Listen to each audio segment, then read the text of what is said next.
Welcome to Self Love and Sweat, the podcast, the place where you'll get inspired to live your life unapologetically, embrace your perfect imperfections, and do what sets your soul on fire. I'm your host, London Souza.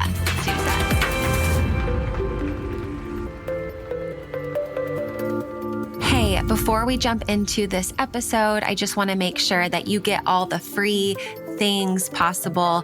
If you haven't already, you need to get your Self-Love and Sweat free monthly life coaching calendar. Honestly, the way to experience deep change in your life is by doing small little things over time.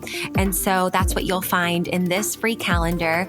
You can get it by going to lifelikelondon.com/calendar. Get yours for free, and let's get into today's episode. Welcome back to Self Love and Sweat, the podcast. Today's guest is Raven. Raven is a light worker, healer, business and life coach. She's an entrepreneur at heart, single mother of 3 beautiful children, and soon to be published author. Raven, welcome to the podcast. I'm so happy that you're here and excited to connect today. London, thank you so much for having me. I'm excited to be here as well. When I was thinking about this podcast today and just reflecting and doing kind of my morning thing as I prepare to be, talking with you, I was thinking about the first time we met. And we met in Denver when we were recording some promotional content and stuff for the NABA community that we're both in. And I just met you really quick. Like, I was on the way out to go to the airport. You came in and stopped by to say hi. We were all sitting at a table together. I think it was me, you, Lindsay, Veronica. Oh, I should tell you that Veronica said hi, by the way. I was talking to her on the phone this morning and she said hi. But as soon as we started talking to you, you started talking about manifestation. You started talking about just like went right into it of how you manifested, your dream partner, life, all the different things. And I know that's your area of genius is manifestation, but that's something I remember right when I met you was like, and that's what I love about people in this way is where we bypass all the stuff. We weren't talking about the weather or like surface level shit. We went straight into just how passionate you are about manifestation. So how did you become so passionate about manifestation? What's been your journey in that way? Yeah, I won't forget meeting you too. That was a really magical moment. And it was like all of us connected. I remember you guys walking down the the hallway from the elevator and everyone just embraced me. It was just so beautiful. And I think that is a testament to the depth of conversation that you can have with people. And so you guys are all manifestors in your own regard. And it's really exciting to be connected with you guys with NABA. And even just connecting with Austin, that was a manifestation in itself. And I think that we can kind of trip ourselves up because so much of that there's so many algorithms behind all of the computers and the phones that we have. We think that synchronicities can just be a logical way to rationalize something. But the way that I met Austin, the way that I met you was really magical. And that's been the epitome of my life. Ever since I was really young, I, grew up with religion. My grandparents were devout Methodists. And as I grew up, I was, curious about all religions and spiritualities. It was just a craving of mine. But for some reason, I had this connection to the non-physical realm. It was interacting with me and I was paying attention to it. And it was to the point where, it would rain. There would be soothing environmental experiences based off of emotional conflict that I was going through, all the way down to the memory of me trying to raise money for the Avon 3-day breast cancer walk when I was like really young. I was like early teens, and the high school allowed me to host a car wash. And I was like, I have no idea how many people are going to come, if anybody's going to come. And I set a number in my head for myself. I was like, it'd be great if I could raise this amount. I don't remember what it was at the time, but then I just let go. And before I knew it, the day had passed by and we had doubled that amount. And I was just interested about that. And so much to the point, I have a tattoo on my back of a fairy blowing butterflies. And that constitutes from an experience I had growing up when I was riding bikes with this neighborhood friend. The weather had just gotten okay because in the Midwest, it's just crappy out there all the time. And so we decided to go for this bike ride. And the sun was out and it was beautiful. And we stopped near this creek and there were all these butterflies by the river. And I'm like, oh my God, I want a butterfly to land on me. I'm like, if a butterfly lands on me, it means something. Like, I was just like, hey, you listening? Sort of thing. And of course, I'm like holding my arm out, just like waiting for this thing to land on me, and nothing happens. So I just let it go.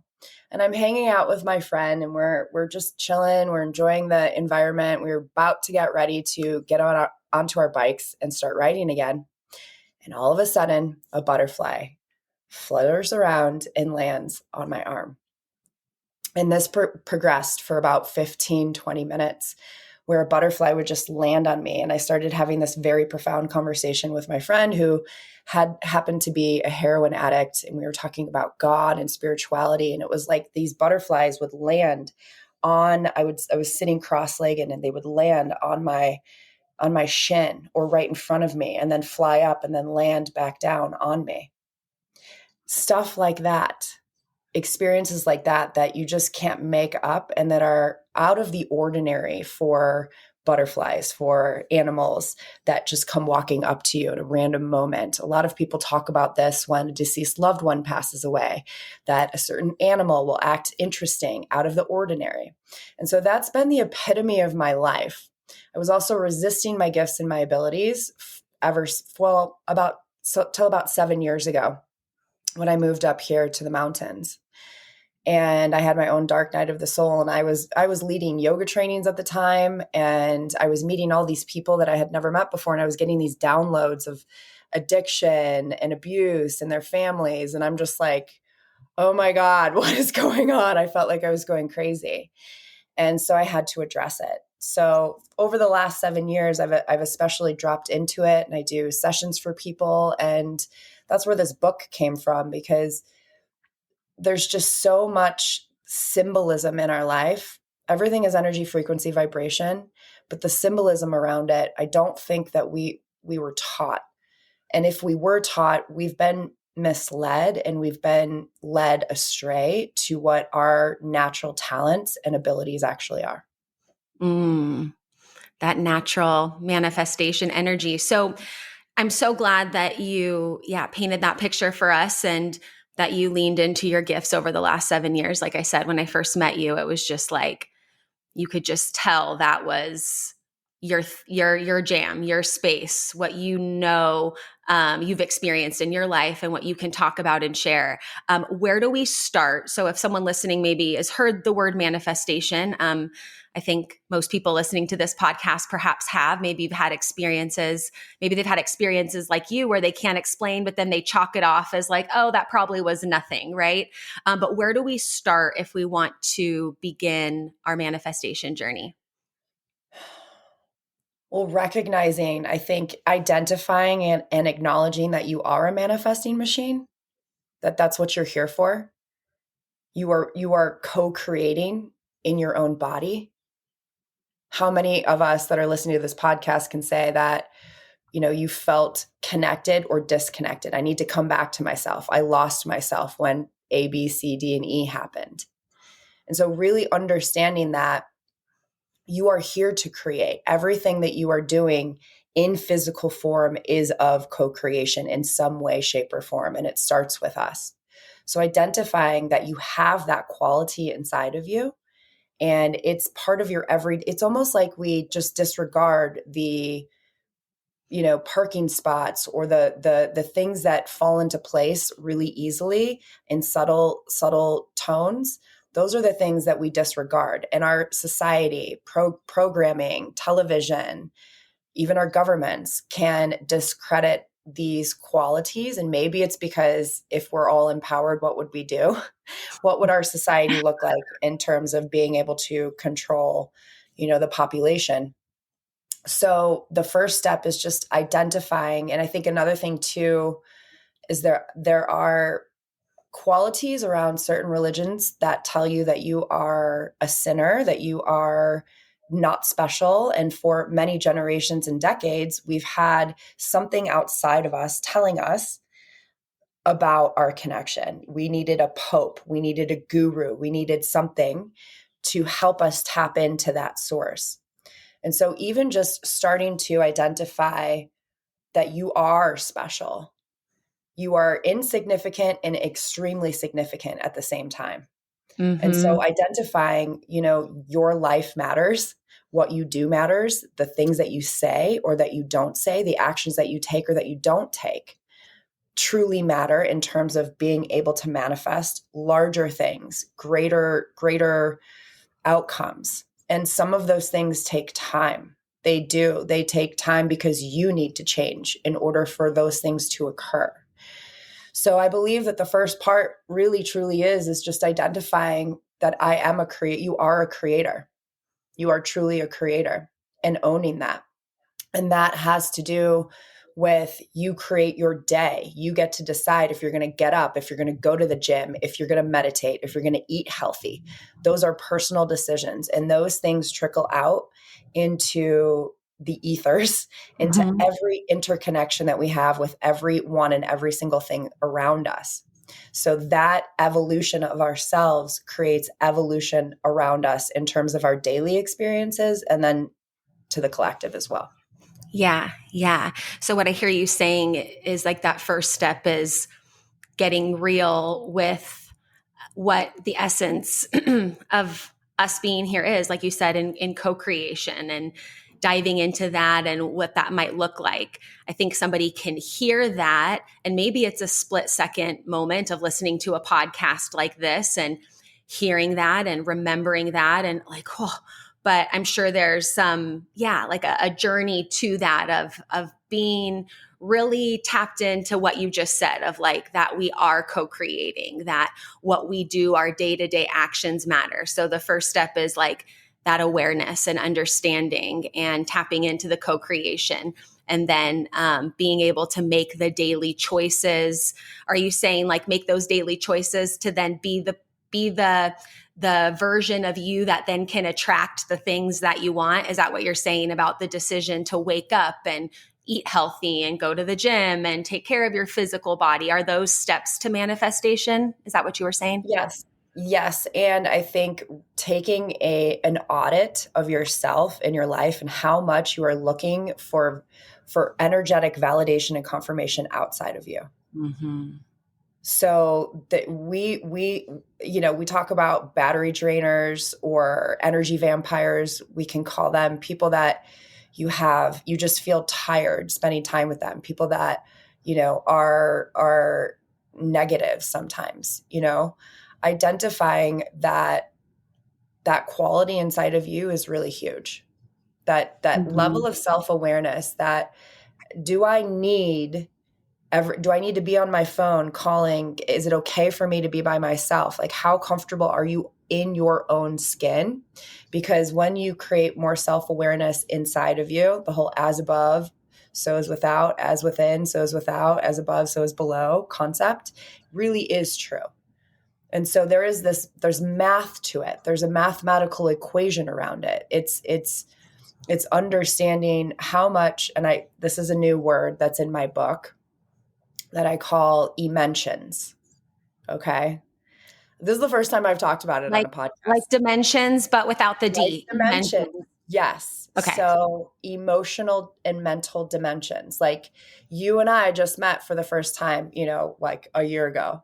And so we were feeling each other's energy. And that's what we do with everybody, like, is this safe for me to like have a conversation with you? So to say, and understanding that everything is of co-creation. So how I show up mentally and emotionally to everything and everyone around me is clutch. And Mm. understanding if I'm stepping out of a place of being triggered from my past experiences, or what I call stepping into a place of neutrality. And that does not mean complacency. It means a state of observation that you can then choose to change your behavior in some way, shape, or form that will create a different outcome in the future for you. Thanks for sharing that with us. I like that word. Where did you get that from? Did you just I download it? created it. I made Yeah. it up. Yeah. No, it's a thing. You won't be able to unsee it now. You'll just be like walking in to go get your massage and like, what's this dimension that I have? Or seeing your friends. Like a good example is when you're hanging out with someone or you're in a relationship, you guys go out to dinner and you spark a conversation that starts to get uncomfortable and you can feel that person shut down. And it feels like there's this huge wall up and they are now on the other side of the room and you can't get to them. You can't have a conversation. You can't be in that state of connection with them is a really good way of identifying or feeling like we use it all the time. I feel close to you. I feel distant from you. I need space. I need to look at this from a different angle. Those are all dimensions that we talk about like math. It's the same way in our reality as well. Mm, yes. I'm excited to ponder that word a little bit more and look for instances of that. As you were talking, I was thinking of 3 instances that have happened in my life. All I would consider some form of manifestation, but they were all very different. And so I want to share them and then you can just we can kind of go from there. But the first one is, so I lived in Austria for a long time. The position that I had for a company called Runtastic was very front facing. I was on stage in front of thousands of people all the time. And I guess maybe 4 stories. So because of that stage experience, I remember as a kid singing karaoke, performing in my room, getting that feeling of being on stage in front of thousands and just that vibe, right? Then fast forward, I lived in Austria. That happened, right? I was on stage in front of thousands of people, very much in the public eye. Then after a great run there, I decided to step away from that and just move into more of who I was becoming, right? And when you go from being on stage, on TV, on the things all the time, and then not, I remember having this vision that I wanted to be able to be in a white room with white walls and nobody, no things, nothing, and be okay and love London anyway, right? So I had that vision and that thought. And then a bunch of friends of mine, we went to, we do a lot of escape rooms. When I lived in Austria, I had friends that we did escape rooms with, right? So we're in Budapest one weekend and we do like 7 escape rooms, right? We're just like fire. We're just like cognitively challenged. We're doing the escape rooms, right? Then the last one, this guy was like, oh, if you guys love escape rooms, you guys should go to the white room. So we go to this escape room and lo and behold, it's a white room with white walls and you have to figure out how to do the room, right? Little one there. Another one, my first week-long meditation retreat with Dr. Joe in Cancun. I booked all the things, but I just didn't book the shuttle. I didn't remember to book the shuttle from the airport to go to the hotel. But I was like, oh, well, like it's going to work out. I'm just going to arrive and there's going to be a solution, right? I just had that feeling that that was going to happen. So I get there. I haven't, booked the thing. I'm like, I'm just going to figure it out. Maybe I'll, get Wi-Fi and call and figure out how to get on the next shuttle. Right when I walk out to the shuttle areas, this guy's holding a sign that says Dr. Joe shuttle. And I was like, oh, I didn't make a reservation, but this is where I need to go. He's like, it's okay. We have room for you. Come on. Right. Just like super easy. The last one is when I moved to Utah. So I left Austria, moved back to California where my family was, then was ready for this next chapter of my life, whatever it would look like. And this time I took pen to paper. Like I wrote down what I wanted, where I was going to live, what it was going to smell like, what I was going to do, even like putting my feet in streams with rocks that the water was just passing right at ankle height. So that time it was very much like I wrote down pen to paper and then lo and behold, here I am with all of these. I go through that list a lot and I'm like, check, check, check, check. So I share all of those stories because I just, they're moments of what we're talking about now in my life. But sometimes it was like a feeling. Sometimes it was a list. Sometimes it was just a knowing that things were going to be taken care of. Are those all forms of manifestation formula, or what's the best way to go about creating more experiences that we want?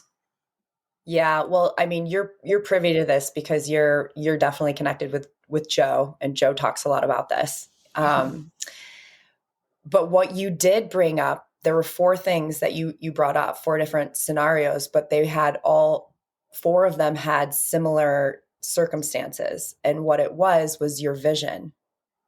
You envisioned something happening before it did. And those are the pieces, right?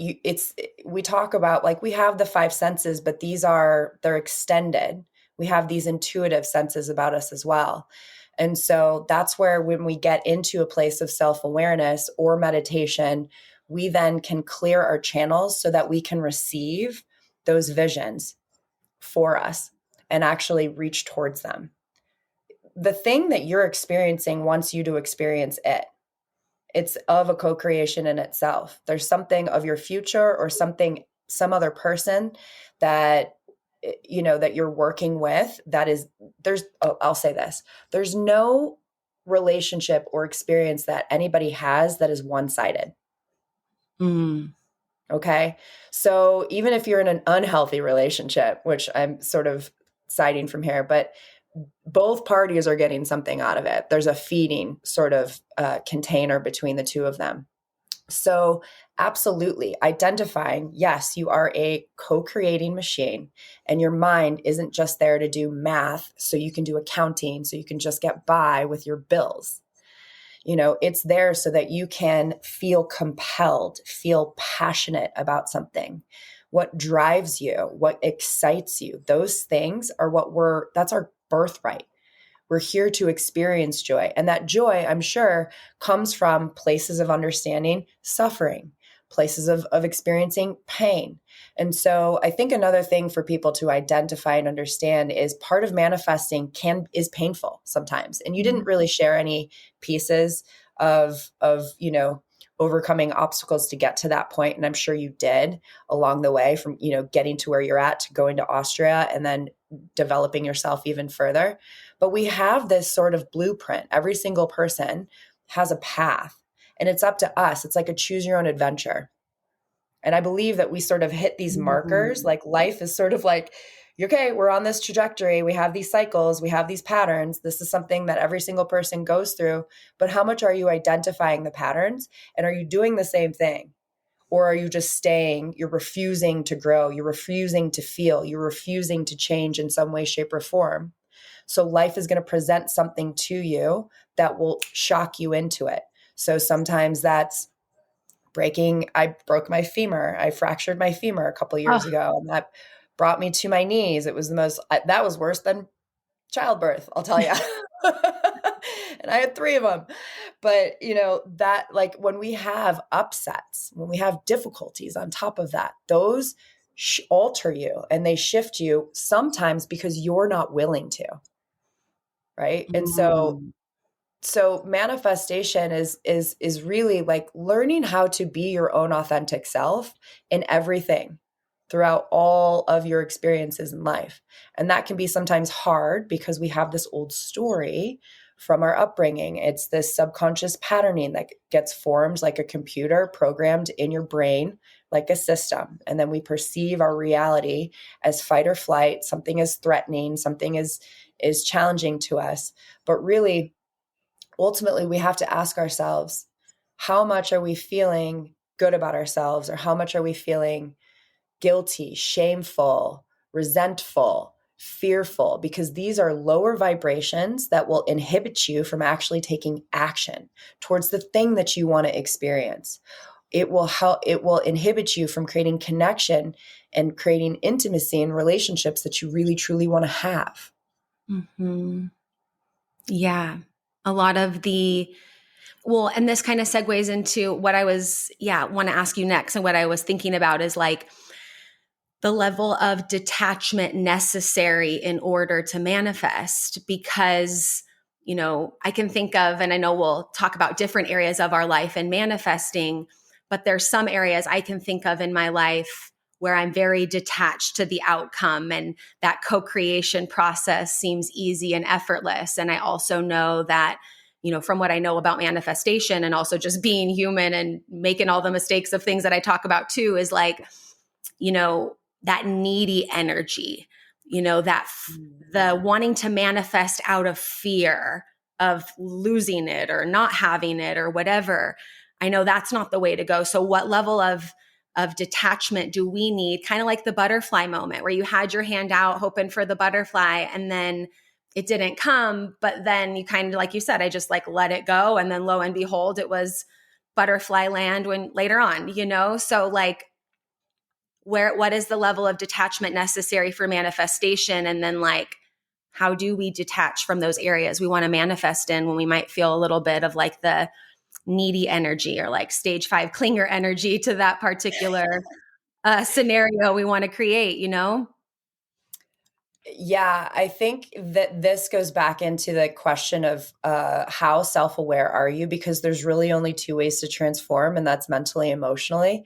My partner argues that it's physically as well, but the mind and the body are connected. I believe that we are like a battery, and so the more that we understand how we are positively, negatively, and neutrally charged Mm. with our mind and our emotions, then we can become like that. Knowledge truly is power. It really is power. It is electricity. It is capacity. It is magnetism. It causes people to want to know you or be repelled and not be near you. Either because that you've got a negative energy, or B, because they're intimidated by how much you are standing in your own worth, in your own value. And so the level of detachment is huge. And that's not sociopathic. That's the place of neutral. That's the place of being okay with feeling bad, being okay with feeling really good, being neutral to difficult situations so that you can absorb the nutrients and the lessons, because really that's all that we have. We only have the ability to learn and to do something different. Mm-hmm. So it really is like knowing I get sparked when I do this. Why is it that? Because I feel abandoned and rejected. I'm afraid. Why? Because this thing happened to me when I was 4 years old and my dad left and I never saw him. So then we punish the people in front of us for the fears that we have concerning that they may do the same thing to us. Mm-hmm. We will Projecting. continue to repeat that pattern. So we have to be in that state of neutrality, observation, the observer, the witnesser, that thing, that part of you that's inside of you that is timeless and it's ageless and it's unconditional. It watches you go from age 4 to 40 and it does not judge. It guides you if you allow it. Yeah. Yeah. That guidance for sure. Oh, so much good stuff. How do you teach your kids to manifest? Like, do you have, I know you have 3 kids and like Yeah. you said, we are all kind of we are born with this essence, and then for one reason or another, the way that we're raised, school, how I feel like we forget how much power and creative energy and manifestation energy that we have, and how do you preserve that in your kids and teach them and parent like a manifestation mindset, let's say. Well, it's a cute little thing. I had a friend here visiting a couple days ago, and my girls were searching because their friend lost their tooth. And so she had this little tooth necklace. They had misplaced it. And so you hear them, we have to ask the angels to help us find the necklace. Ask the angels. So they're walking around the room because angel is just a word, but really, words are just symbols, and symbols are it's just the vibration, it's just the frequency. When you think of like homeopathy and how they work with the medicines and the sugar tablets. And so I tell them, ask the angels. We have guides. We have other things outside of us, that can help us. And there was a situation, we were at the grocery store. I was just with my daughter and she was like, Mom, can I have this? It was a taffy apple. And I was like, no. And we just kept walking. And this woman comes up. She's like, excuse me, I am a grandmother and I overheard your daughter saying she wanted a taffy apple and I just wanted to buy it for her. So she like gave me the money. And I was Grandma like, you moment. manifested that. Look at you. right? So Can't deny it then. yeah, I try to insert it where I can, but also they're in a very interesting circumstance based off of what they just experienced, and so they're really questioning why why bad things happen, why things go wrong. And so it's something I'm sort of massaging through as the days progress and as they get older, so they can cognitively truly understand what I'm saying. Mm-hmm. Yeah. And I want to talk too about, yeah, the journey of your family and the loss you guys have experienced and how you continue to manifest and create through a lot of pain and hurt. And those probably aren't even words that capture the feeling that your family has experienced this year. And before that, I want to ask about God and manifestation. You mentioned your kids, asking the angels.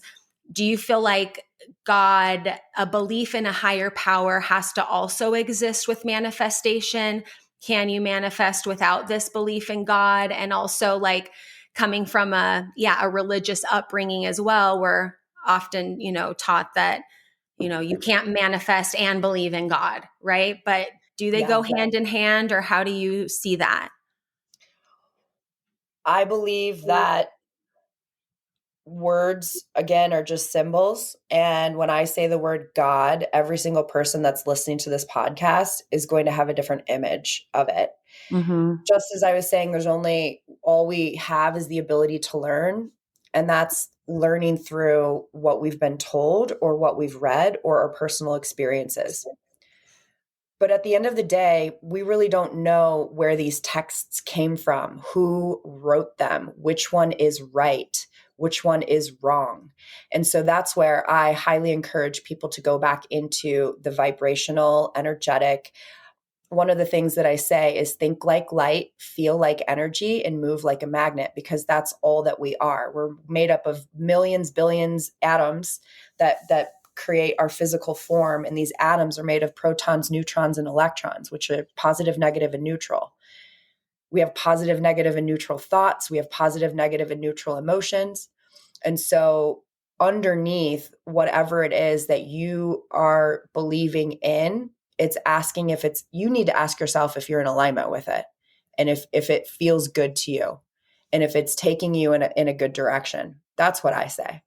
I Mm-hmm. believe that we don't really truly know. I have high respect for sacred texts in the Bible. I've had manifesting very interesting experiences with it as well. And so that's why it's just giving me this inclination that it's far beyond the whole idea of what we know of God or Jesus or Yeshua or the Buddha, all of those things. So that's where we have to go back into our own level of self-reliance. Does this feel okay to me? Does this feel in alignment? And I went through, when I was growing up, I went through my own personal experiences of feeling like I was connecting to the devil. I was, there was some devil worshiping involved, like all of the fear sort of things that happened.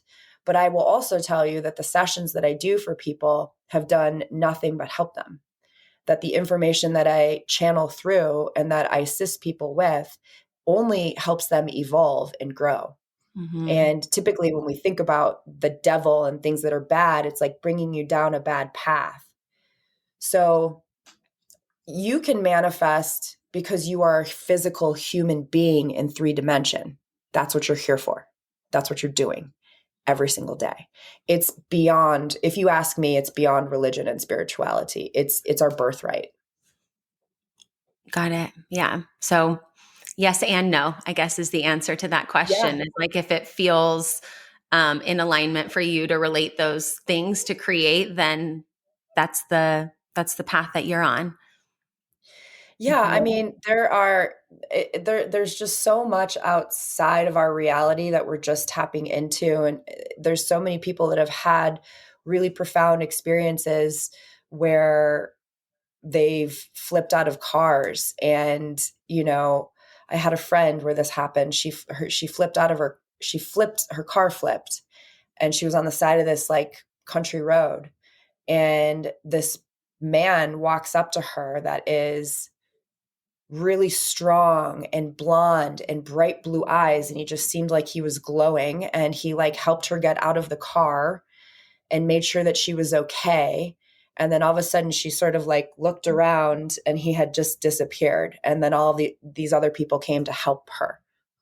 So, these near-death experiences, there's just remote viewing. There's something about energy that we're just scraping the surface on like the collective, and understanding what we truly are and what our thoughts and our minds can really take us. And so I think that's something to explore and to navigate and investigate. That's what you're here for. Like, who are you? And this is another thing that most people don't know about. And this is another thing I'm talking about on the podcast. We call ourselves human beings, but we don't actually realize that word, the origination of that word, comes from homunculus, which means tiny human artificially produced. It's based off of an alchemical, philosophical question of which came first, the chicken or the egg. Mm-hmm. That is what we label ourselves as. That's the quandary. So, which is the point of manifestation in itself, and understanding, we grow, but we're the same person. We're changed, but we're yet the same as we were when we were a baby. Our characteristics, our qualities. So there's just it's this Ouroboros infinity constantly going within our own selves to explore and transform what we know to be true. So if we're constantly feeling like we're disempowered, or we're in a place of victim mode, which is an archetype every single human on the planet is having to overcome, you're going to stay in a lower vibrational state, and things will not necessarily, all the things that you're wishing for, you won't receive, because you're not putting action into it. There's this place of, you got to do work too. You have to put the effort in and say, I'm willing to show up to God, the universe, the energies, whatever it is, in order for me to experience this thing. Because I know it to be true. It excites me inside. And I think getting into a place of joy, most people have become listless. They're just like, it's just a Groundhog Day. This is just the way that it is. Right? And so it's like, how could you imagine anything else? Because you believe so hardly in this outcome. You're not thinking about that, as Joe talks about. We need to step into and fully believe what that future version of you feels like. Connect in it so much that it just pulls you and propels you to the right people, places, and things, circumstances, and outcomes that will allow that thing to align and be realized in physical form. Mm-hmm.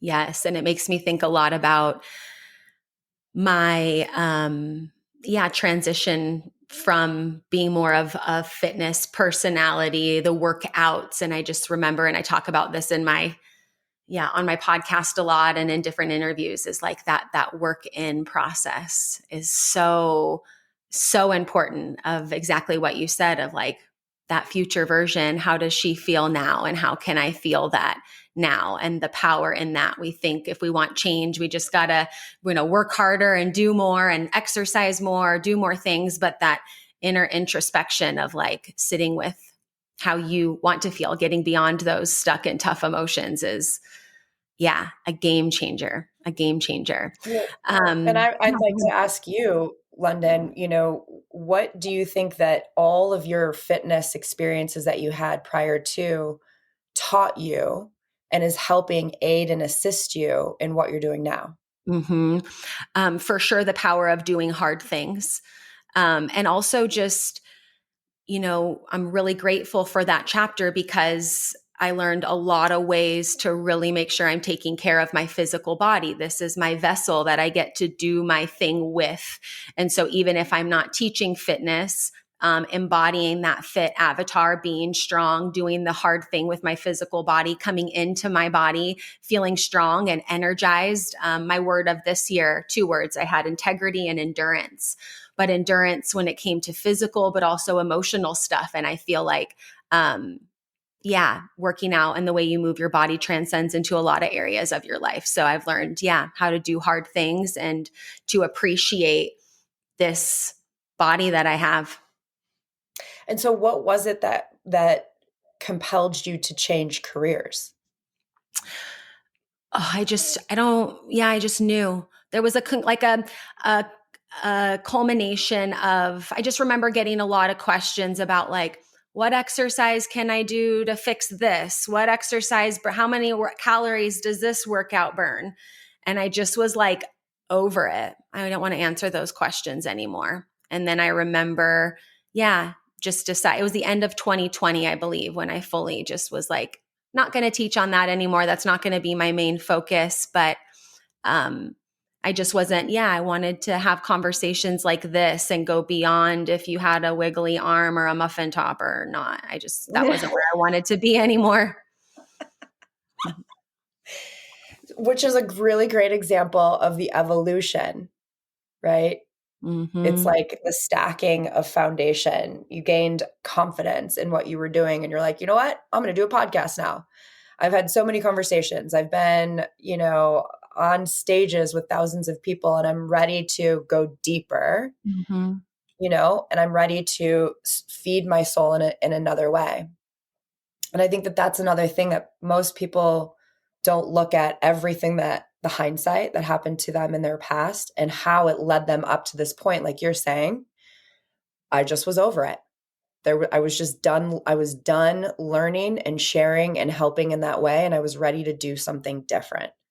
And that calling, that insight is something that most people don't recognize and acknowledge. Something's telling you you want to go somewhere else, you want to learn something new, you want to share in some new way, and to trust that. Oftentimes we don't trust that. Mm-hmm. Yeah. I'm grateful that you asked me those questions because it helped me reflect a little bit. Um, the last thing I want to talk about or tap into is um, manifesting through when you lose someone that you love and when life does its life thing and it maybe isn't joyful in the moment. I would love for you to share, what you want to share when it comes to the loss you experienced this year and how you're continuing to believe in creation. And like you said, with your kids and their belief in manifestation based on this loss. What's that been like? So I want to take this a little further back because I want to preface, and maybe this is something that is a take home for everybody. But I was with my husband for 15 years. And when I met him, a voice in my head said, "You're going to marry that man." And then 6 months later, he asked me out. And we were together ever since that point. And so I knew that it was a special relationship from the get go. But as we progressed through our relationship, we did some learning and some growing, and things started getting difficult between the two of us. And so we were actually in the process of, unfortunately, getting a divorce. And we had, what's really interesting about this is that trying to act for the highest good and for the greatest good of all, if you could just use that sentence, write it on a sticky note, Say it and try again. to act for the highest good and the greatest good of all. Act for the highest good and the greatest good of all. Yeah. Yes. And so relationships and separation can be difficult and can be really hard for people emotionally to feel and to move through. And so that was something that I really held at the high point of what I was navigating with my relationship with Matt. And we were still co-parenting, we were living together, but things were getting very strained, and he was really pushing me away. He didn't want to pay for me, which I found out was illegal. When you're married, you actually have your income is combined. But I was in this position of like trying to figure out, I was scattered, trying to figure out how I was going to start making income, how I was going to pay for my children, all three of them. He didn't want us to still live together. He didn't want to nest, which is you rotate around the children.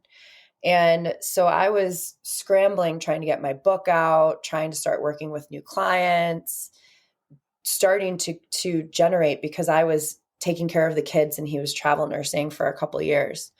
Just to give this backdrop of it.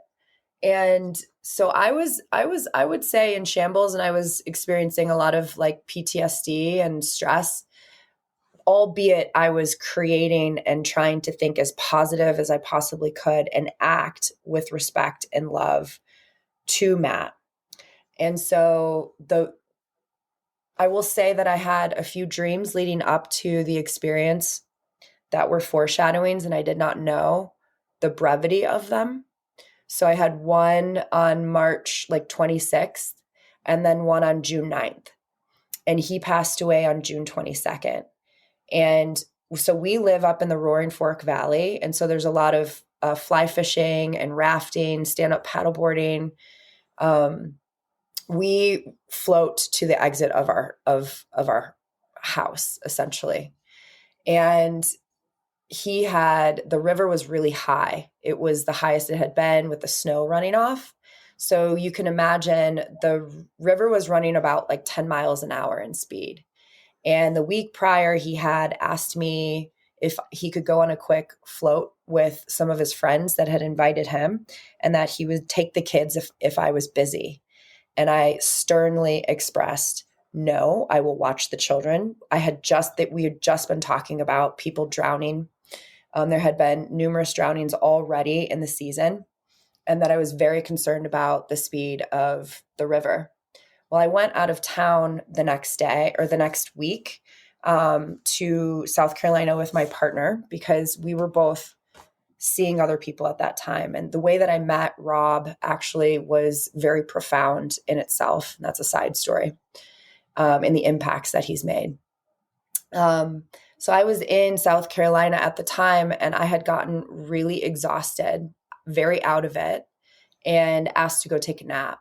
And when we went to take a nap, and about 20 minutes later, I got the phone call that he had taken the kids on the river with his brother and dog. And my children are 10. My daughter was 7 at the time, and my youngest is 5. And within 10 minutes of the trip, they hit a rapid, and it's what I've been told, one of the gnarliest rapids in all of Colorado. And they were in a fly fishing drift boat. So there's no buoyancy. There's no like a raft has a ton of air in it and it floats on the water. This was just all of the weight of everybody. And it was about a 10-foot drop. So the water just smashed into the boat and pushed everybody out. And Matt was the only one not wearing a life preserver. And so he drowned in my daughter's arms.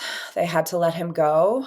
It was very, very traumatic. My brother-in-law grabbed so when the boat flipped, Matt had all 3 of the kids, and Nick had Oogie, his dog, who actually just passed away like 2 weeks ago.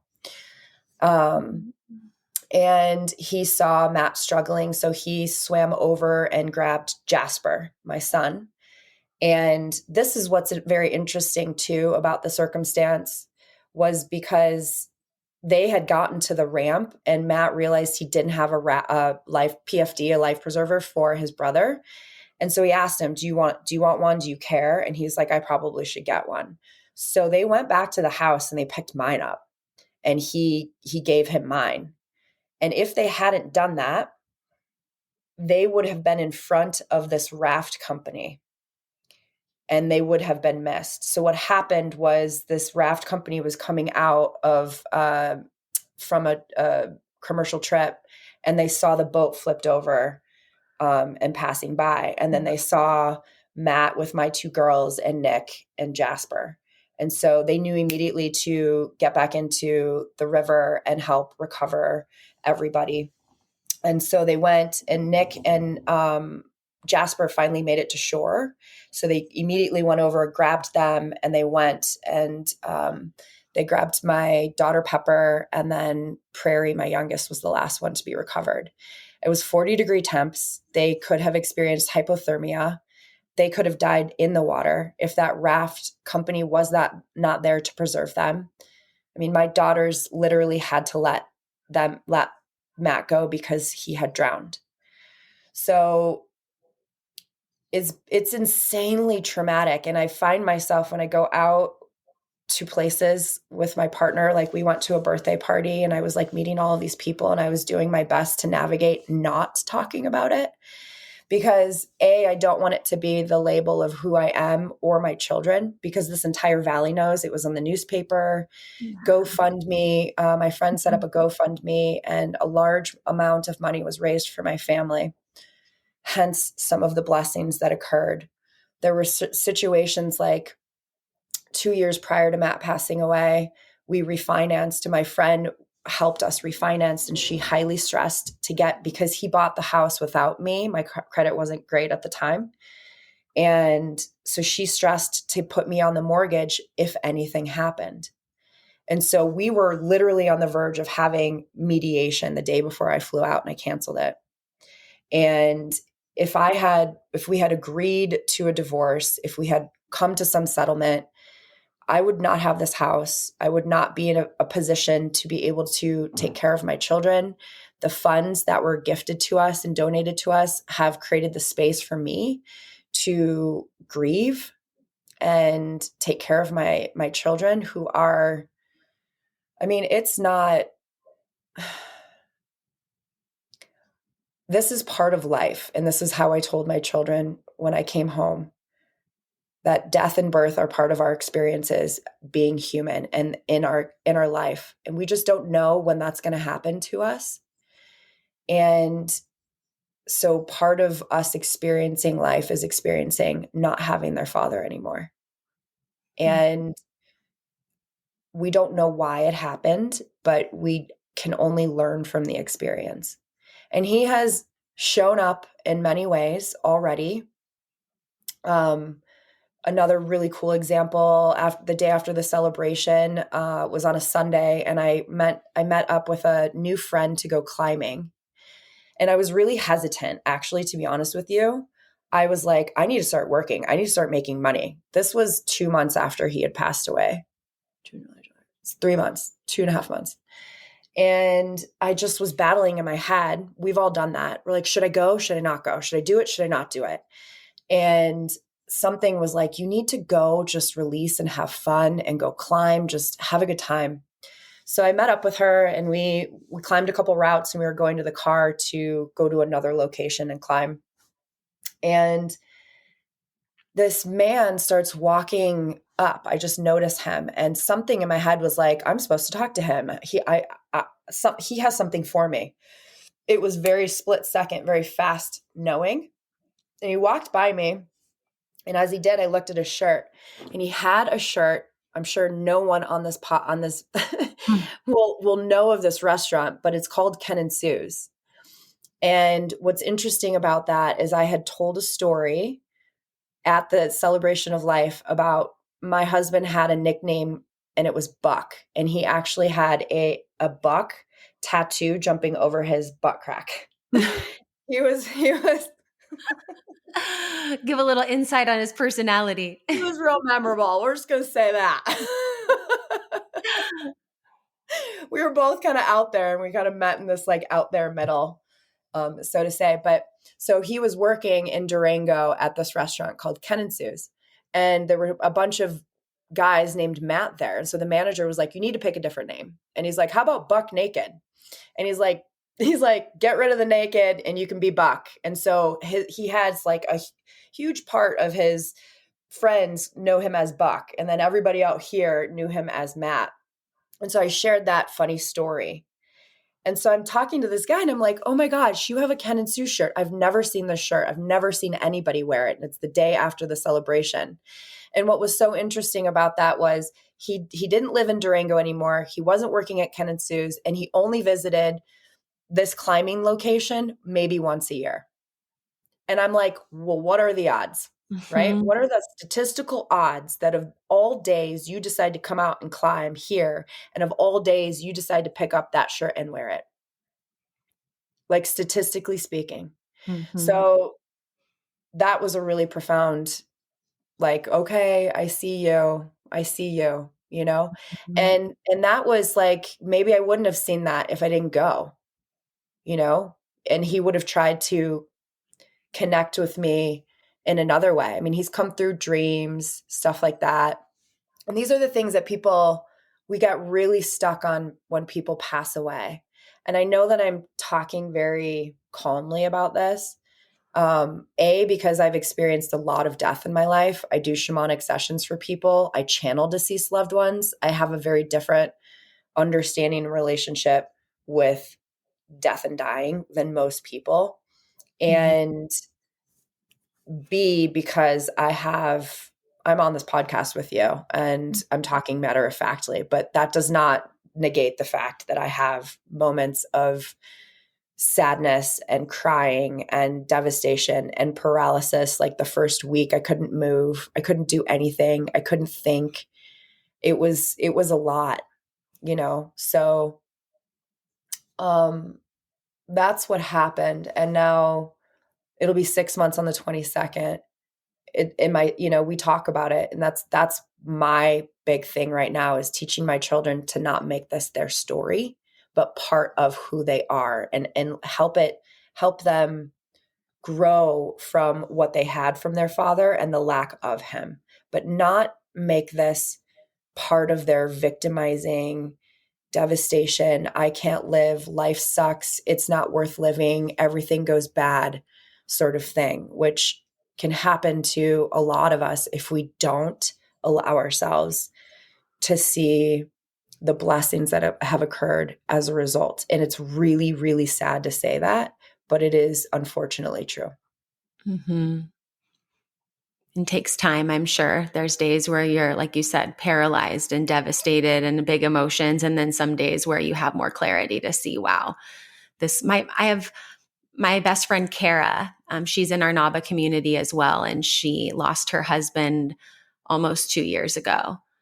And her ability to see, she'll say like, God had to take Ryan, like he just had to. And when she looks at all the things that she learned about what was happening in their relationship before he passed away and the experiences now, it always just full body, like goosebumps. So when and like, just like you did too, where you're like, I don't know what it's like to lose a partner. And I can't imagine, that grief. And I noticed that similarity in both of you, where she will say things like, yeah, but because this happened, then this, and then this, and then this. And if he wouldn't have died, then this. And even, every week her and I talk like every day, but there's like always something, some way that she's choosing not the victim story and choosing, exactly what she said, like this had to happen. It couldn't have not happened. And I'm really beginning to see that. And I feel like that's what you shared as well. I'm so grateful for you, Raven, and for you coming on the podcast and sharing all of your everything, all of it. I appreciate you so much. And when I was talking to Veronica this morning, I was like, oh yeah, I've talked to Raven a little bit when I first met her. And, she reached out saying she was ready to talk and be on the podcast. And I was just, super excited to get to know you more through this conversation too, which is my favorite part, is not talking about all the things before, waiting until we press record and being able to have a very real and authentic conversation. So I appreciate you so much. I know there's many people listening that are deeply, transformed because of you sharing your story today. Where can people connect with you further? Social media, website, if they want to connect with you, what's the best way for that? And we'll include all the links in the show notes. Yeah, I do want to say really quick, I heard a statistic that about 70 to 80% of the population has experienced trauma. And I think that that's the biggest thing that people really get stuck on in terms of manifesting, because we don't find the joy anymore. So I just want to express that to the viewers, like, you're not alone in what I would say you're going through, and that you have what it takes inside of you to get through and to lean into your support systems and dig deep.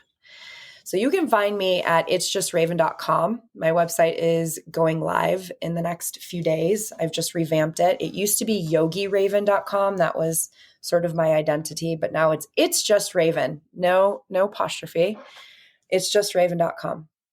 And I'd love to speak to anyone, support anybody that's looking to up-level their lives, learning how to manifest. I work with companies as well. And I'm just excited to share this message. Thank you so Thank much. you. I appreciate you. It's justraven.com. I'll link everything in the show notes. Thank you guys for listening. And Raven, thank you for being here.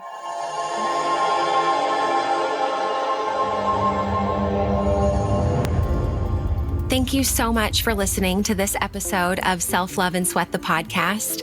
If you enjoyed this episode or were inspired by it or something resonated with you, do me a favor and share this episode with a friend, someone that you think might enjoy this episode as well. That's the ultimate compliment and the best way to make this podcast ripple out into the world of others.